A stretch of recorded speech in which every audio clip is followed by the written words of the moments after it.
Brent crude oil की कीमत पर सीज फायर का असर। 14 दिन का सीज फायर, 15% सस्ता हुआ कच्चा तेल। 6 साल में एक दिन की सबसे बड़ी गिरावट। पेट्रोल डीजल के रेट बढ़ने की आशंकाएं खत्म। 28 फरवरी से शुरू हुई अमेरिका ईरान जंग में अब 14 दिन का ब्रेक लग गया है।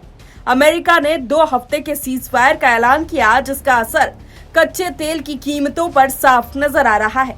2 हफ्ते के सीज फायर के ऐलान के बाद ब्रेंट क्रूड ऑयल 15% सस्ता हुआ है। बुधवार को दाम करीब $15 गिरकर $94.27 प्रति बैरल पर आ गए हैं। जंग के कारण दाम $100 प्रति बैरल पार कर गए थे। रिपोर्ट्स के मुताबिक कीमतों में ये गिरावट 6 साल में एक दिन की सबसे बड़ी है। एक दिन पहले यानी मंगलवार को क्रूड ऑयल की कीमत $109.27 प्रति बैरल थी। गौरतलब है कि 28 फरवरी को जंग शुरू होने से पहले कच्चा तेल $70 प्रति बैरल के आसपास था। जंग के दौरान दाम बढ़ने से लगातार पेट्रोल डीजल के रेट बढ़ने की आशंकाएं जताई जा रही थी। कई देशों में दाम बढ़ भी गए थे, लेकिन सीज फायर के चलते अब एक्सपर्ट्स के मुताबिक ये आशंकाएं खत्म हो गई है। सीज फायर के चलते हॉर्मुज खुलने की उम्मीद बढ़ी। दरअसल 40 दिन से जारी जंग पर यह ब्रेक पाकिस्तान चीन की मध्यस्थता के बाद लगा है। समझौते के तहत अमेरिका, इजरायल और ईरान हमले रोकेंगे। ईरानी सेना की मदद से हॉर्मुज स्ट्रेट से जहाजों को सुरक्षित आवाजाही सुनिश्चित होगी। सीज फायर के एक रात पहले अमेरिकी राष्ट्रपति ने ईरान को तबाह करने की चेतावनी दी थी।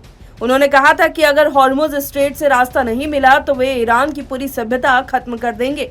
लेकिन अगले ही दिन सीज फायर का ऐलान हो गया। ग्लोबल मार्केट में भारी उछाल, डॉलर लुढ़का। युद्ध थमने की खबरों के बीच ग्लोबल शेयर बाजारों में तेजी भी आती देखी गई। अमेरिका का S&P 500 फ्यूचर्स 2%, यूरोपीय बाजार 5% और भारत के सेंसेक्स और निफ्टी भी करीब 4% चढ़े, जिस कारण रुपया डॉलर के मुकाबले थोड़ा मजबूत हुआ। कच्चे तेल की कीमतों में ये भारी कमी भारत के लिए एक बड़ी राहत है।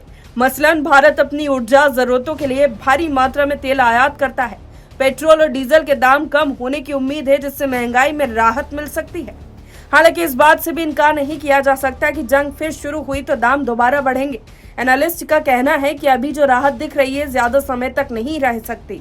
2 हफ्ते में पूरा समझौता नहीं हुआ तो फिर से वही स्थिति बन सकती है। Bureau report, TV 27 news.